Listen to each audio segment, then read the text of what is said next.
Сәлем баршаға, қалдарыңыз қалай? Бүгін біз сіздермен тауықтың төс еті мен көкөністерді жасаймыз, яғни бұқтырылған түрін. Ең алдымен тауықтың төс етін алып, маринадтап аламыз. Маринадтауға кез келген соя тұздығын және әртүрлі дәмдеуіштерді қолдансаңыз болады. Мен маринадтауға етті маринадтағанда да, осындай тауықтың еттерін маринадтағанда терияки соясын қолданамын. Алдымен осылай тауығымызды кесіп тілімдеп аламыз, яғни маринад тез жақсы сіңу үшін. Бұрыш, тұз және кептірілген зелендерді қоссаңыз болады. Менде кептірілген зеленнен тек кинза бар, сондықтан кинзаны қосамын. Кішкене көбірек салынып кетті. Маринадтап кемінде 1-2 сағатқа қойып қоямын. Бетін жауып қойып қою керек міндетті түрде. 2 сағат уақыт өткеннен кейін көкөністерімді дайындап аламын. Кабачки, баклажан,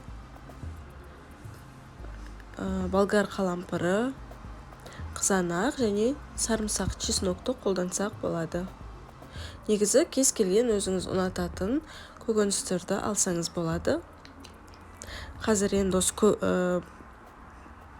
кабачкидің сезоны болғандықтан мен көп тағамды осы кабачкимен жасап жатырмын. Көкөністердің тура жартысын саламын мен формама, өйткені менің формам кішкентай.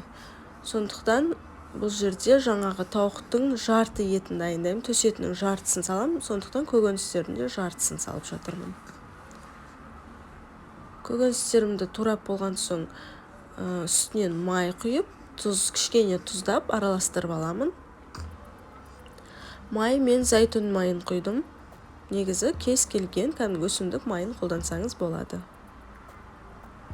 Бұл жерде де дәмдеуіштер қолдансаңыз болады. Дегенмен мен тауыққа дәмдеуіштер қосқандықтан көкөністерге тек тұз қостым. Енді мен жаңа айтқандай жартысын саламын бір салғанда формаға. Сондықтан тауықтың төс етінің де жартысын бөліп аламын.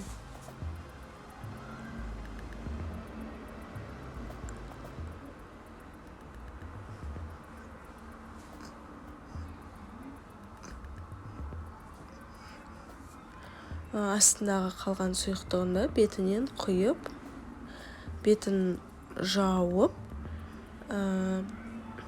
35-40 минутқа 170-180 градуста пісіріп аламын. Егер формаңыздың беті ашық форма болатын болса, оны фольга қағазымен нығыздап жапсаңыз болады. Міне қандай сочный. Мен дұрыс тағамдану кезеңінде болғандықтан мен бұған калориясы көп заттарды қосқан жоқпын. Негізі көкөністердің арасына картоп, брокколи, сәбіз қоссаңыз да, ол өз еркіңізде. Каналға тіркеліп, лайк, дизлайкыңызды қалдырып, және комментарий жазуды ұмытпаңыз. Астарыңыз дәмді болсын.